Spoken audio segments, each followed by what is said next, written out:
Hey, today I'm going to show you how to make what I call a rat sleeping bag, and I have two pet rats, and I'll introduce you to them right now. This is Ludo.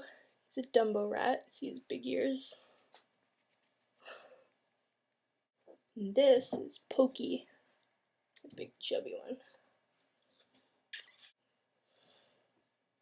So those are my babies, my two rats, and rats in particular like to be covered when they're sleeping. You can make this for like any rodent, like hamsters or guinea pig. You can just adjust the size.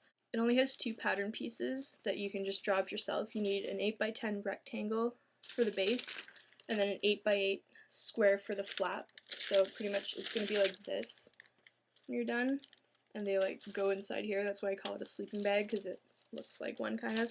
So this size, you saw how big my rats were, and they can both fit inside this size. So for the lining, I would recommend using fleece because it's really soft and it'll be comfy for them to lay on. And for the outside, you can use any fabric you want, but I'm going to use corduroy because it's kind of thicker, and rodents like to gnaw and chew on stuff, so if it's thicker fabric, it'll last a little longer because it'll take them longer to chew through. So you're also going to need a sewing machine, some pins, and scissors. Alright, now I'm going to start cutting out my fabric, and I'm going to start with the 8x10 rectangle, and you want to cut one of these out of each of your fabrics, so the outside and the lining, and you want to do that with the 8x8 square as well. So just to save time, I'm going to cut them out at the same time.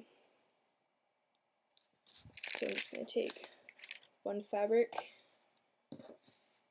lay it out flat, and then take my other fabric, lay that on top.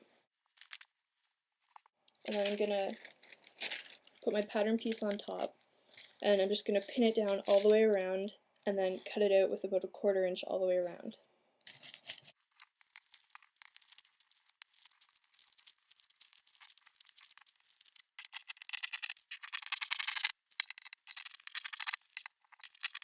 So I cut out my rectangles. I have one of each fabric, and I also cut out the square pattern pieces, one of each fabric, the exact same way. And now I'm going to start putting it together. So I'm going to start with the outside fabric. So I'll get my rectangle and my square of that fabric.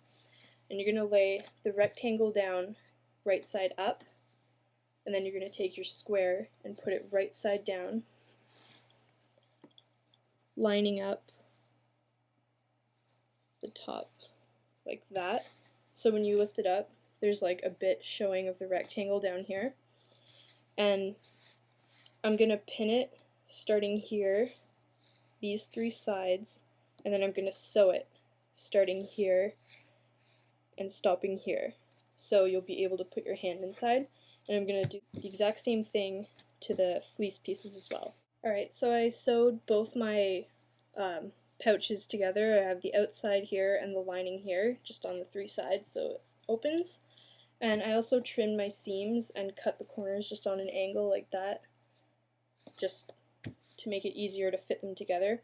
So now you're going to leave your outside fabric inside out like it is, and you're going to take your lining and flip it right side out. There we go. And now I'm going to take the lining and put it inside the pouch of the outside fabric. So there, you can see it's inside, and now we're going to sew the two pieces together. So you want to leave a space where you can turn it right side out. So I'm going to leave a space right here. So I'm going to start pinning here.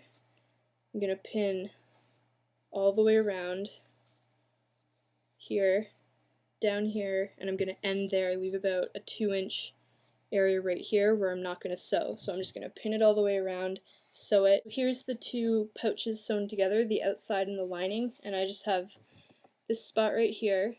So first I'm just going to trim these corners right here just to make it easier to turn. You can also trim the seams if you want, but you don't have to. Okay, so now I'm just going to turn it right side out through this opening.